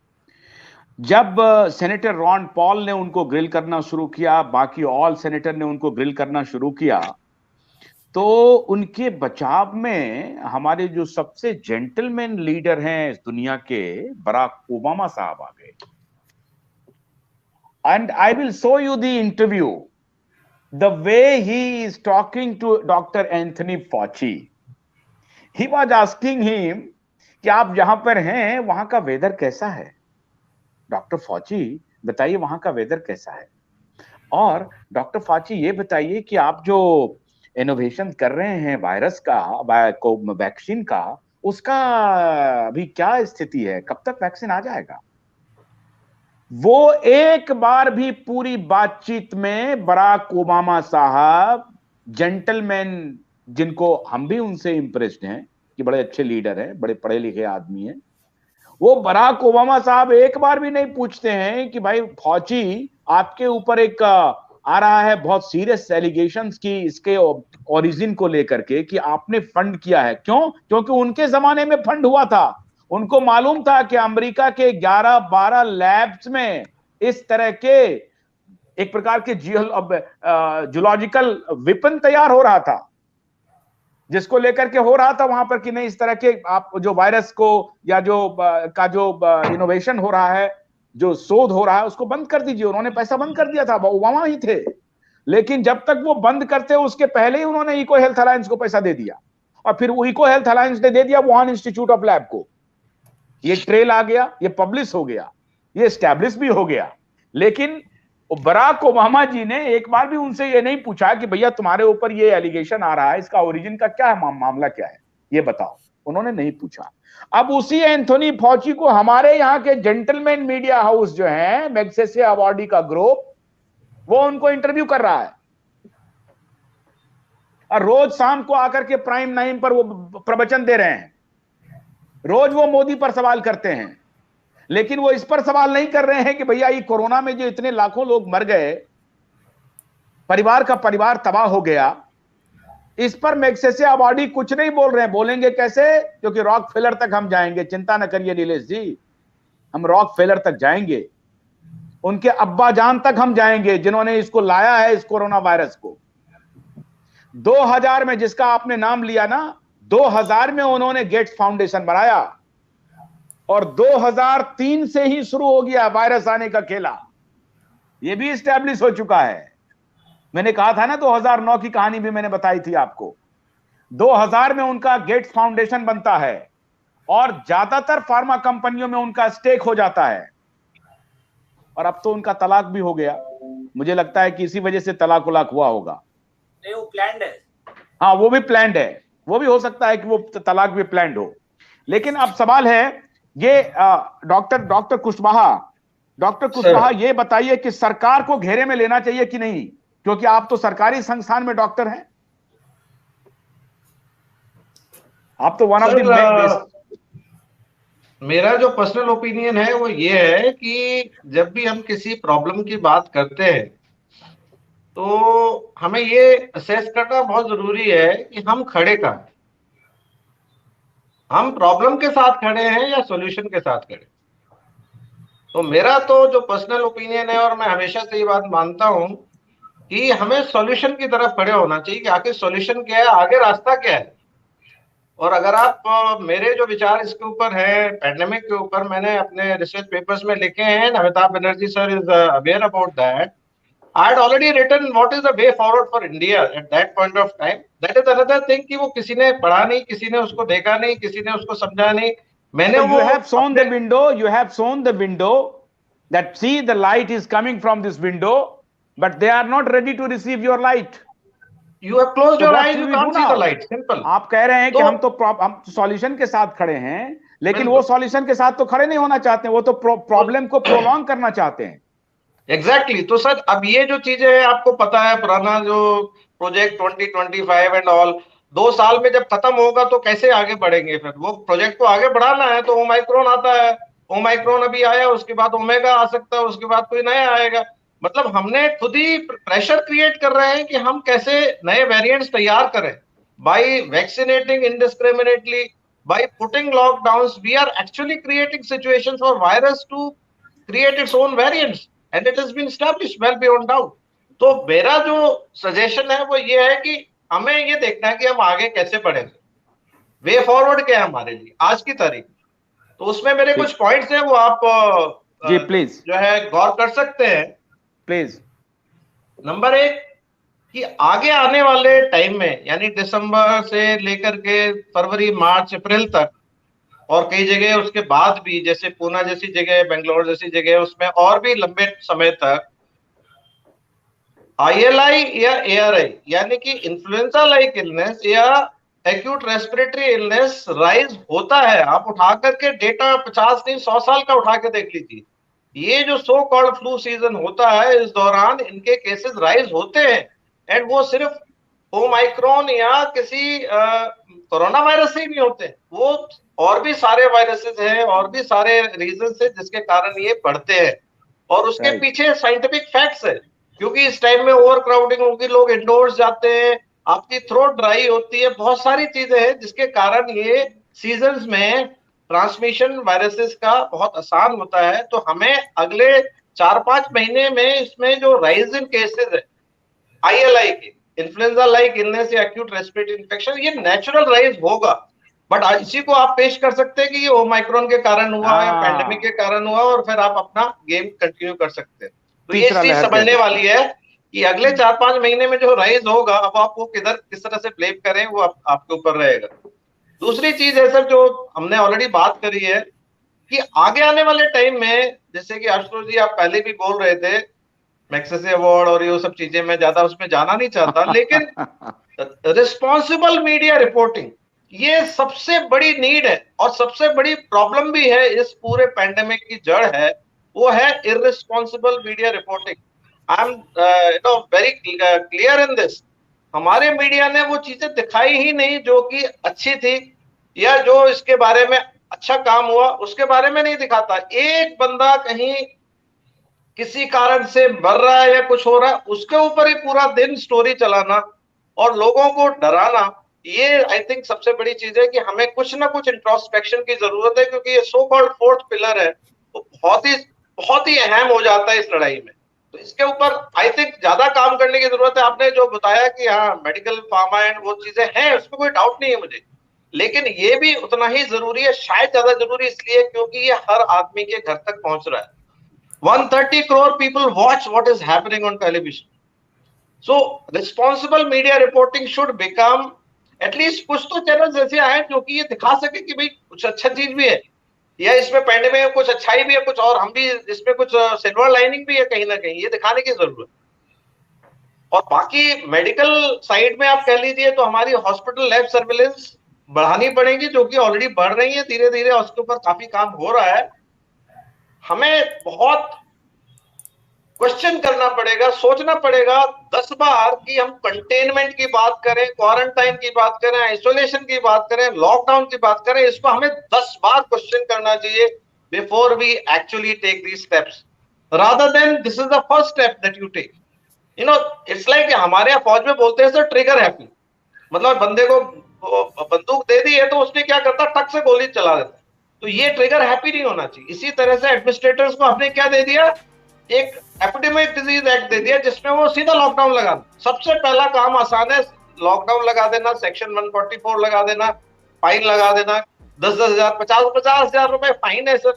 किसी शॉप में अगर कोई बंदा अगर मास्क नहीं पहनता 50,000 रुपए फाइन है, विदाउट स्टैब्लिशिंग कि वो अगर बंदा मास्क नहीं पहन रहा है, वैक्सीनेटेड है, तो actually he may not be doing anything and it may not be leading to any kind of a increase in cases or anything, but anyway इसके ऊपर हमें सोचने की जरूरत है कि कोई भी ड्रैकोनियन मेजर्स अगर हम लगाते हैं उससे पहले 10 बार सोचना चाहिए, उससे जो है ना उसके ऊपर सवाल उठाने चाहिए, क्योंकि हमारा जो डेटा अभी तक है इसके ऊपर कई पेपर्स भी है। एक डॉक्टर मिलिंद वाटवे हैं, आप उनके बारे में थोड़ा पढ़ना चाहेंगे और मैं उनको काफी फॉलो करता हूं। उन्होंने बहुत अच्छे से पेपर्स इसके ऊपर पब्लिश किए हैं जहां उन्होंने क्लियरली बताया है कि लॉकडाउन्स, रिस्ट्रिक्शंस, ये सब चीजें काम नहीं करती हैं, और ये काम नहीं किए हमने भी देखा है। मैं खुद धारावी में गया था, जब वहां पे एक भी केस नहीं था तब मैं धारावी में गया था, और मैंने उस टाइम भी बोला था कि धारावी जब तक ही सेफ है जब तक इसमें एक भी केस नहीं आता। जिस दिन एक दिन केस आ जाएगा आप कुछ नहीं कर पाएंगे, फिर वो वायरस करेगा जो करेगा। और आप हमारे सामने कहानी है, फर्स्ट वेव में Dharavi swept through, second wave में धारावी में केस ही नहीं है। तो ये चीज समझने की जरूरत है कि ये चीजें आप एक पॉइंट के बाद कम्युनिटी ट्रांसमिशन सेट इन हो जाए, आप इस वायरस के पीछे नहीं कर सकते। There have been municipal commissioners who advocated chase the virus, you can not chase the virus, you can not, simple, forget it. Next चीज है कि जो हमारे पास 2 साल का एक्सपीरियंस हुआ है पैंडेमिक को डील करने का, इसमें बहुत अच्छे काम हुए, इसमें कोई डाउट नहीं है। India has done pretty well, और हमने बहुत तेजी से बहुत बेड एक्सपेंशन, ऑक्सीजन एक्सपेंशन, वो सारा किया है। तो ये हमारे पास जब इतनी एक्सपेंशन कैपेसिटी ऑलरेडी डेवलप हो गई है, फिर हमें इतनी डरने की जरूरत क्या है? हमारे पास पोटेंशियल है, हमारे पास एक्सपीरियंस है 2 साल का। अब हमें शायद ओमाइक्रोन तो छोड़ दीजिए, किसी और माइक्रोन से भी डरने की इमीडिएटली जरूरत नहीं, इस कोरोना वायरस के किसी वेरिएंट से, कि हमारे पास sufficient experience and sufficient potential है डील करने का। नेक्स्ट चीज है कि इसके रहते रहते जो हमको हेल्थ सिस्टम स्ट्रेंथनिंग है वो करने की जरूरत है। हेल्थ सिस्टम स्ट्रेंथनिंग में आती है जो एपिडेमिक होने से पहले की जो कार्रवाई है उस पर ज्यादा फोकस करने की जरूरत है, बजाय इसकी सिर्फ हम हॉस्पिटल ही क्रिएट कर दें तो ही हमारा मेडिकल सिस्टम अच्छा हो जाएगा, ये मैं नहीं मानता। प्राइमरी हेल्थ केयर बहुत इंपॉर्टेंट है। जैसे कि आपने देखा जो वेस्टर्न कंट्रीज है जिनमें की किसी भी रिसोर्स की कमी नहीं है, किसी भी पैसे की, बेड्स की, हॉस्पिटल्स की, इक्विपमेंट्स की कमी नहीं है, और आप रिजल्ट्स देख सकते हैं कि उनका हाल क्या हुआ है। तो ये कोई सॉल्यूशन नहीं है। To develop a hospital is not a solution to a pandemic, ये चीज समझने की जरूरत है। और नेक्स्ट जो चीज हमें करने की जरूरत है वो ये है कि हम जैसे वैक्सीनेशन की बात कर रहे हैं, हमें सिर्फ और सिर्फ susceptible population, at risk population, for high risk population for complication, उस पे फोकस करना चाहिए था right from day one. And I am sure rather than trying to vaccinate each and everybody now, we would have completed vaccinating every high risk population within 2 to 3 months of our starting our vaccination campaign. लेकिन वो हमने नहीं किया, हमने धीरे धीरे धीरे सबको लगाने की कोशिश के चक्कर में हाई रिस्क पॉपुलेशन में अभी भी ऐसे लोग होंगे जिनको वैक्सीनेशन नहीं मिला होगा, वो लोगों का खतरा है, ऐसे लोगों को बचाने की जरूरत थी और हमें ससेप्टेबल पॉपुलेशन पे फोकस करना चाहिए था. Stop wastage of precious resources on things that yield little gain. That हमने पहले भी बात करी है कि हमें जो पैसा है, हिंदुस्तान इतना अमीर देश नहीं है अभी भी, हम अभी भी एक डेवलपिंग इकोनॉमी है. हमें पैसे को खर्च करते वक्त 10 बार सोचना चाहिए कि इससे हमें फायदा कितना होने वाला है. आखिर इस, क्योंकि उसका पैसा कहां से आ रहा है, इनकम टैक्स पेयर्स दे रहे, हमारे जैसे और आपके जैसे. इसको पैसे को खर्च करते वक्त हमें 10 बार सोचना चाहिए इसका कुछ फायदा होने वाला है या इसका वेस्टेज होने वाला है. और सबसे लास्ट में मैं आप सब लोगों को ये बोलना चाहता हूं कि एक मेन स्ट्रीम में कहीं पे भी डिसेंटिंग वॉइसेस, जो लोग अलग बात करना चाहते हैं, जो लोग आपके साथ एग्री नहीं करते, उनको भी जगह दीजिए. Please allow the dissenting voices a place in the mainstream. That is most important in a scientific forum. That anybody who doesn't agree with you. अभी हो क्या गया है कि fear factor इतना ज्यादा परवेट कर गया है इवन हेल्थ केयर कम्युनिटी में कि लोग बात नहीं करना चाहते. अगर मैं बोलता हूं कि नहीं जी आप सब लोग वैक्सीन मत लीजिए, बूस्टर मत लीजिए, तो बोलते हैं आप एंटी वैक्सर ग्रुप में बिलोंग करते हो. भैया एंटी वैक्सर ग्रुप आया कहां से, कौन उसे फंड कर रहा है, क्या उनको कोई पैसे मिल रहे हैं? आखिर इसके पीछे एंटी वैक्सर ग्रुप क्यों होगा? कोई ऐसा एंटी वैक्सर ग्रुप नाम की चीज नहीं है, लेकिन लोग लेबल कर देते हैं. Doctor Banerjee would bear it out because we have been weathering all the googlies and all the no balls and all the things. न्याय के मंदिर में भारत सरकार का सॉलिसिटर जनरल खड़ा होकर के कहता है कि कुछ वेस्टेड इंटरेस्ट है न्याय के मंदिर में. अभी जो न्याय के मंदिर वाले हैं ना, वहां के जो पुजारी हैं, पुजारी से भी हम लोगों को कोई डरने की जरूरत नहीं है.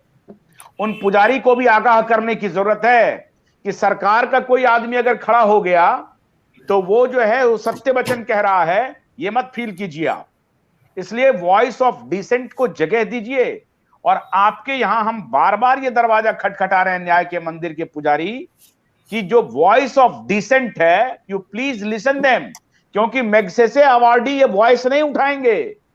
मैग्सेसे अवार्डी को अपना एजेंडा चलाना है और इधर के जो अवार्डी हैं, पद्मश्री अवार्डी, उनको अपना एजेंडा चलाना है. 2 एजेंडा चलाने वाले हैं हमारे यहाँ, एक राइट विंग मीडिया, एक left wing media, division, completely divided media. एक तरफ पद्मश्री वाले मीडिया है, एक तरफ मैग्सेसे वाले मीडिया है.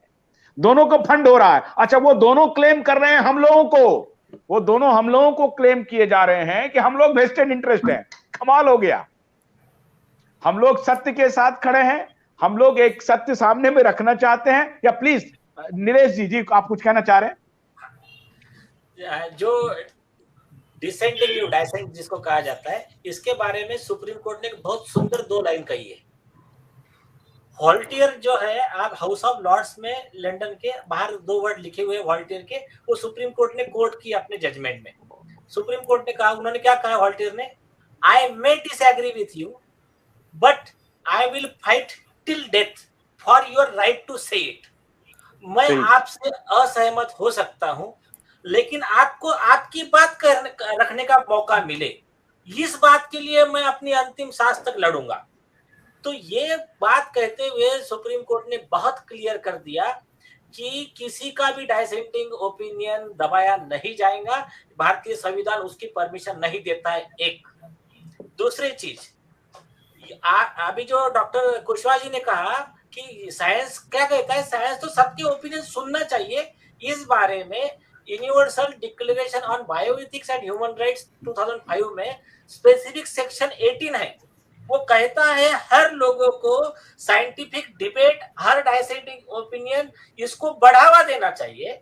सिर्फ क्या हुआ है कि जो नए प्रोफेट ने जन्म लिया है बिल गेट नाम के, और उनका जो वैक्सीन एजेंडा है, उनकी प्रोफेसी, नया रिलीजन शुरू हुआ है. तो ये इतना क्रूर रिलीजन है कि इसके खिलाफ जो बोलेगा उसका यूट्यूब से वीडियो डिलीट कर दो, ये कर दो. तो ये इनका एक बहुत मतलब एक डबल स्टैंडर्ड चल रहा है. एक तरफ ह्यूमन राइट की बात करने की, एक तरफ मतलब मोदी जी को गालियां देने का कि आप हमारी आवाज दबा रहे हो, और इधर खुद आवाज दबाने वालों के साथ में झंडा लेके जिंदाबाद का नारे लगाने का मैगसेसे अवार्डी जो आप कह रहे हो उनके बारे में। और हाँ, तो ये एक विषय हो गया। और दूसरा और एक इम्पोर्टेंट चीज मैं बताना चाहता हूँ, जो जैसा डॉक्टर कुशवाहा जी ने कहा कि ये मास्क नहीं लगाने पे, इसके ऊपर जो वैक्सीन नहीं लिया वो अगर बाहर घूमते हुए दिख गया तो उसको शॉप वाले पे 50,000 फाइन, कहीं 5,000 फाइन, ऐसा चल रहा है महाराष्ट्र में। तो उसके खिलाफ में एक बहुत पॉजिटिव लीगल डेवलपमेंट मैं आपको बताता हूँ। देखिए लॉ क्या है कि सेंट्रल गवर्नमेंट ने जो गाइडलाइन बना दिया, सेंट्रल गवर्नमेंट की जो पॉलिसी है नेशनल अथॉरिटी की, उसके अगेंस्ट में कोई पॉलिसी बनाने का अधिकार इस देश के किसी भी स्टेट अथॉरिटी को, डिस्ट्रिक्ट अथॉरिटी को नहीं है। अगर इन्होंने ऐसा कुछ बनाया तो इनके खिलाफ में सेक्शन 51B और सेक्शन 55 के तहत सारे अधिकारी इंक्लूडिंग चीफ मिनिस्टर पे प्रोसिक्यूशन होता है, ऐसा प्रावधान है डिजास्टर मैनेजमेंट एक्ट। तो अभी देखिए पहला विषय लेते हैं मास्क का। मास्क के बारे में हमने आरटीआई मांगा था तो गवर्नमेंट ऑफ इंडिया ने स्पेसिफिक लिख कर दिया।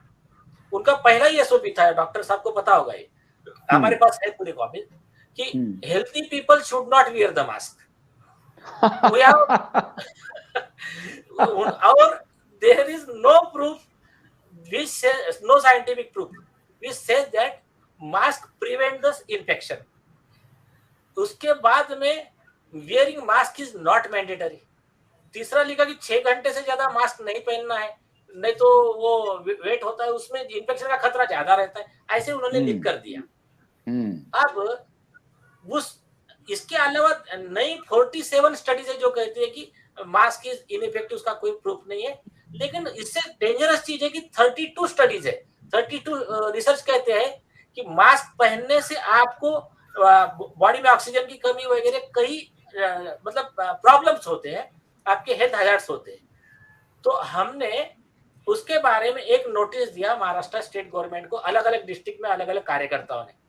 उन्होंने कहा कि सेंट्रल गवर्नमेंट की ये एविडेंस है, ये उनकी पॉलिसी है, उसके अगेंस्ट में आपने रूल लगाया, तो ये जो रूल लगाया इलीगल है, और जो 200 रुपया 500 रुपया जो फाइन वसूला ये एक्सटॉर्शन में आता है, ये सेक्शन में आता है।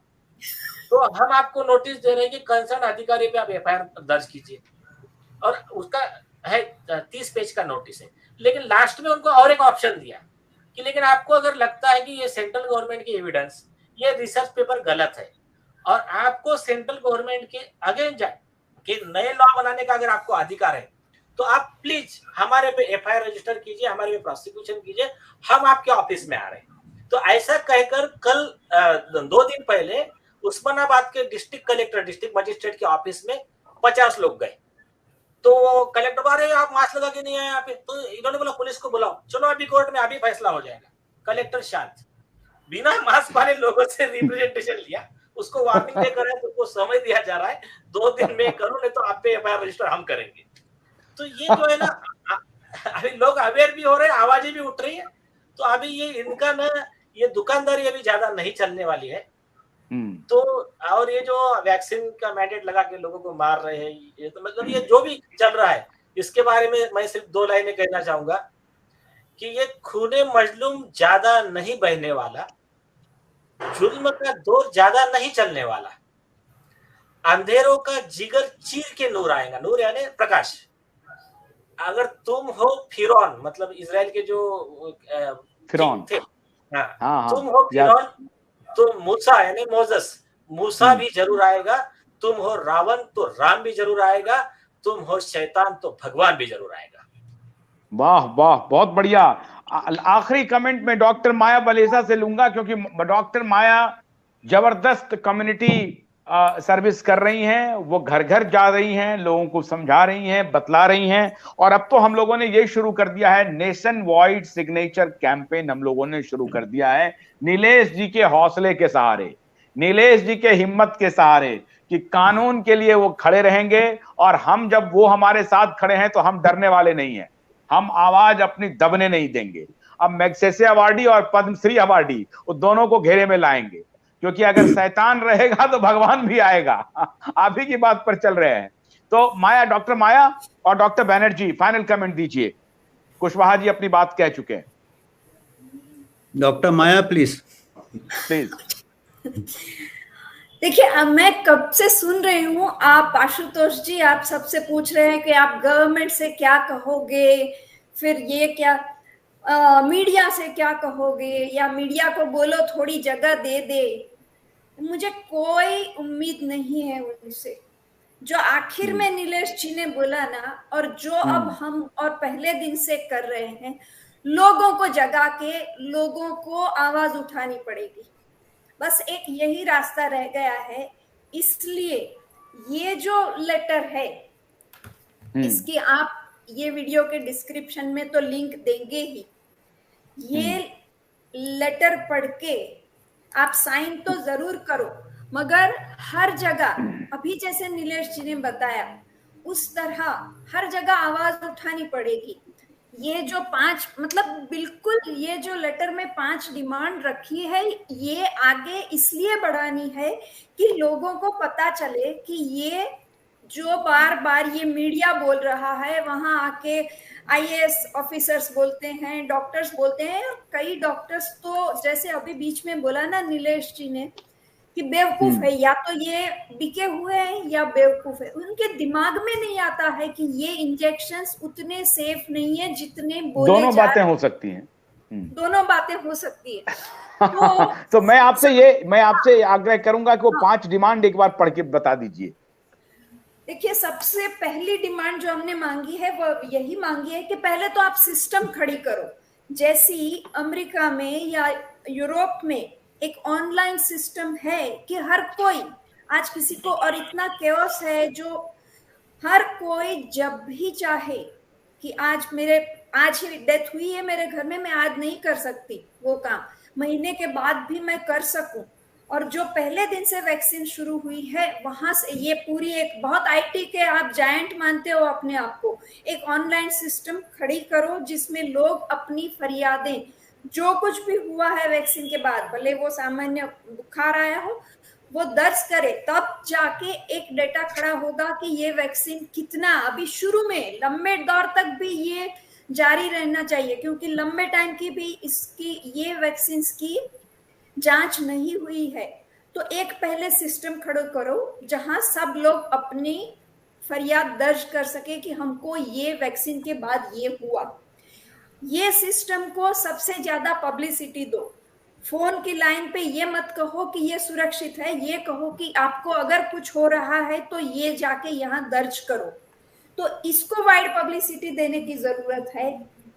दूसरा कि उसका वीकली अपडेट होके लोगों तक, जैसे कि अमेरिका, पता होना चाहिए कि इस हफ्ते में कितनी डेथ हुई वैक्सीन के कारण, कितने लोगों को बुखार आया, कितनों को हेडेक हुआ, कितने लोग कितने दिन जॉब पर नहीं जा सके। दूसरा कि कुछ केस में जैसे वैक्सीन के बाद 3 महीने तक में, हम चलो 3 महीने मांग रहे, अगर सडन डेथ हो जाती है, आप सुनते हैं खिलाड़ी सडनली खेल के मैदान पर मर रहे हैं, या तो कोई ऐसे ही जिम में मर जा रहा है, कोई भी सडन डेथ, या तो हार्ट अटैक बढ़ रहे हैं, मगर हार्ट अटैक अगर कहीं भी क्लॉटिंग एक जगह आपको हार्ट में दिखा, पोस्टमार्टम को कंपलसरी बनाओ कि अगर वैक्सीन लिया है और ऐसे जो सडन डेथ्स हो रहे हैं उसमें पोस्टमार्टम करके दूसरी जगह पर भी क्लॉट्स बॉडी में, पैर में है कि नहीं, वो सब देख के पता करो कि हाँ ये heart attack normal natural course में नहीं हुआ था मगर वैक्सीन के कारण हुआ था। और 5वीं कि इमीडिएट वैक्सीन कोर्स बनाओ जिसमें लोगों को तुरंत कॉम्पेंसेशन मिले। ऐसा नहीं कि 10 साल 20 साल उसके बच्चे भी बड़े होके मर जाए तब तक केस ही चलता रहे और कॉम्पेंसेशन। तो ये फास्ट ट्रैक कोर्ट बना के जिनको भी ये वैक्सीन से इंजरी हुई है उसका कॉम्पेंसेशन दो। और ये सब करने के लिए बड़ी आवाज, एक तो आप डिस्क्रिप्शन में जो लिंक डालते हैं, लोग इसको सबसे ज्यादा से ज्यादा इसमें साइन करके शायद प्राइम मिनिस्टर के कानों तक पहुंच जाए। वहां ना पहुंचे तो हम कोर्ट में भी मांग सकते हैं कि एक सिस्टम तैयार करने का गवर्नमेंट को गाइडेंस दो। सिस्टम बन जाने से नहीं होने वाला है, उसके बाद भी हमें जागना है। हमें जाग के लोगों में ये प्रचार, मीडिया को छोड़ दो, ये मेन स्ट्रीम मीडिया नहीं करेगा। मुझे तो कोई जो पैसे लेके बैठ गए हैं वो लोग क्या काम करने वाले हैं, हमें ही करना है, वो सोच के आज से चलते हैं कि और काफी टाइम से चल रहे हैं तो कर रहे हैं। आप जैसे पत्रकार हैं और लॉयर्स हैं, डॉक्टर्स हैं, जो ईमानदार है वो शुरू कर दे। उसके साथ काफी लोग जुड़ चुके हैं, मैं बता रही हूँ। और देखिए हमारे सेकंड लेटर में 101 डॉक्टर्स और 1000 से भी ज्यादा, 1100 से ज्यादा कंसर्न सिटीजन्स ने साइन करी थी। ये लेटर में हम इतनी पब्लिसिटी देंगे और भी लोग इसमें जैसे जुड़ते जाएंगे वो लोग जमीन पर भी काम करना शुरू कर देंगे। और बस वही ये सब ज्यादा होने वाला है। बाकी ये सरकार या ये मीडिया ऐसे 1-2 लेटर से नहीं सुनेगी, हमें जमीन पर ही बहुत बड़ी आवाज उठानी पड़ेगी। AI के बारे में आप कुछ बता रहे थे, AEI क्या है वो, उसके बारे में जरा डिटेल बताइए। AEFI means adverse events following immunization. मतलब आपको टीके देने के बाद जो भी विपरीत असर आती है, देखिए पैर दुखना या सिर दुखना, ये आपको लग रहा हो कि ये छोटी बात है, नहीं, ये छोटी बात नहीं होती है। सिर में अगर छोटे छोटे क्लॉट्स हो रहे हैं, उससे मैंने बताया ना अभी आपको कि ऐसे एक बंदे को मैंने जबरदस्ती करवाया डी डाइमर और उसके शरीर में क्लॉट्स फॉर्म हो रहे थे, उसको बचाया जा सका। तो ये जिसको हम छोटी बोलते हैं कि मेरे सर में दर्द रहा 2 दिन, पूरे बदन में दर्द रहा या पैर में दर्द हो रहा था, ये छोटे क्लॉट फॉर्मेशन के कारण हो सकता है। तो छोटी छोटी चीजों को भी दर्ज करना जरूरी है कि इतने लोगों को ये हुआ, इतने लोगों को ये हुआ। तो हमें जागरूक होके पहले तो सिस्टम मांगना है, सिस्टम में दर्ज भी हमें करना है। ये बात ज्यादा से ज्यादा AEFI, ये विपरीत असर कौन सी आ रही है, क्योंकि नहीं तो थोड़े साल के अभी तो बोल ही रहे हैं और जोर से बोलेंगे, देखो हमने इतने वैक्सीन दिए उसमें सिर्फ 1 मरा। आपने दर्ज ही नहीं किए हैं केस, तो कैसे पता चलेगा कि कौन मरा, किसको क्या हुआ। ठीक है डॉक्टर साहब, तो वक्त की ज्यादा अब कमी है। मेरे ख्याल से 1.5 घंटा हम लोगों ने बातचीत की है, बहुत लंबी बात की है, और हम तो कंटिन्यू रहेंगे मेडिकल इसके ऊपर। कुशवाहा जी कुछ कहना चाहते हैं। Doctor Kushwaha, please. So just wanted to inform a breaking news. 6 hours ago, Hindustan Times says new lineage of Omicron variant found. बताइए। Let's carry on with that. कोई बात नहीं है, उनको करने दीजिए, वो करते रहेंगे, उसके लिए नीलेश जी हैं ही और इधर हम भी हैं। तो आप सभी QVibe को थोड़ा फॉलो करिए, ज्यादा से ज्यादा शेयर कीजिए, अपने ग्रुप्स में शेयर कीजिए, और फेसबुक पे, यूट्यूब पे, ट्विटर पे, इंस्टाग्राम पे, हर डिजिटल प्लेटफॉर्म पे इस बातचीत को आगे बढ़ाइए, और हमारे चैनल को सब्सक्राइब भी कीजिए QVibe को। हम जितना आप सब्सक्राइब करेंगे, जितना हमें आप सहयोग करेंगे, बस आपके सहयोग के सहारे हम इस लड़ाई को आगे ले जाएंगे। ये ईमानदार लड़ाई आपके सहयोग के बिना कामयाब नहीं हो सकता है।